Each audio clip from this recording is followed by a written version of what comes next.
I believe fiercely, as I say in the book you're holding, that one of the major reasons why we do read and should read is because we cannot possibly know enough people or know them closely enough. For the last 46 years have been trying to read out the Yale Library, which no human being can read through. I don't think that the e-book is going to destroy the printed book, as so many fear. I read incessantly from the time I was 3 years old. In fact, I am a lifelong addict. Oh, I read everything and anything. I'm a desperate reader. Nobody else in the family read. I don't like to be where the books are. I like to be where my wife is or somebody else is, perhaps one of my sons, and I like to just know that somebody is else there while I read and write. The activity is solitary reading and writing, but one doesn't want to be completely lonely. In a large Norse chair that I've worn out so many times, I don't know whether this is the fourth or the fifth, and I collapse my Falstaffian bulk into it, and usually with 6 or 7 books, and I read through them with great gusto. Books flow in all the time, solicited and unsolicited, and manuscripts and proof copies and everything under the sun. The internet, I think, is a terrible danger to the life of the mind. It's a terrible danger to real reading, because it's a kind of great gray ocean in which everything merges with everything else. I started reading at the Melrose branch of the Bronx Public Library when I was still so small I couldn't carry the books home.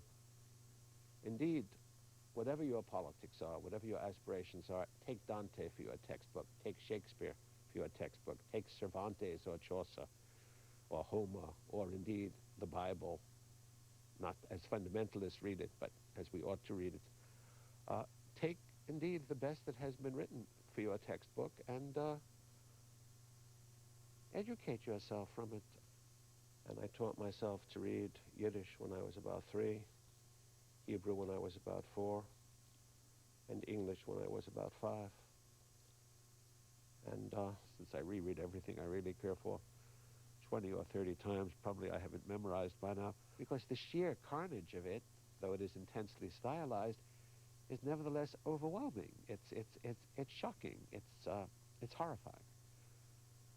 And it takes a very strong stomach, but if you break through it, if you read your way into the cosmos of the book, then you are rewarded. You get an extraordinary landscape. You get an extraordinary visionary intensity of personality and character. You get a great vision. Indeed, if it is poetry, and if I fall in love with it, if it seems to me inevitably phrased, then I simply remember it and hold on to it forever. And indeed, in this book, I urge memorization. I must be the last professor of literature in the United States who occasionally will say to a very good class, for next week, read Tennyson's Ulysses. Don't learn it by rote, but read it out loud when you're alone with yourself. Read it again and again. Brood on what it means. Possess it by memory. And come in and, as we talk about it to one another, let us recite it to one another. You cannot think. You cannot be cognitively acute without memory.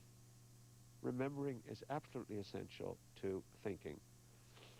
And if you don't read and read deeply, and if you don't possess, whether you memorize it or not, you don't powerfully and deeply possess very strong works of literature and thought indeed. But I would fear for the political future of democracy in this large and varied country if we really do stop reading deeply and holding on to what we read, if we stop reading the best that has been written.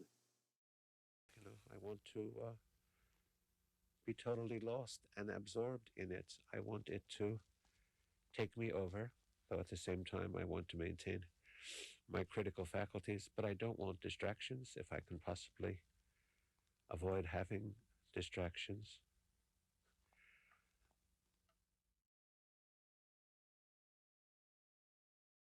But time is limited. There's only so much time, and there is so much to read that would really enhance your life. It is, as I argue in this book, not only one of the most intense of all pleasures, but I think it is the most healing of all pleasures.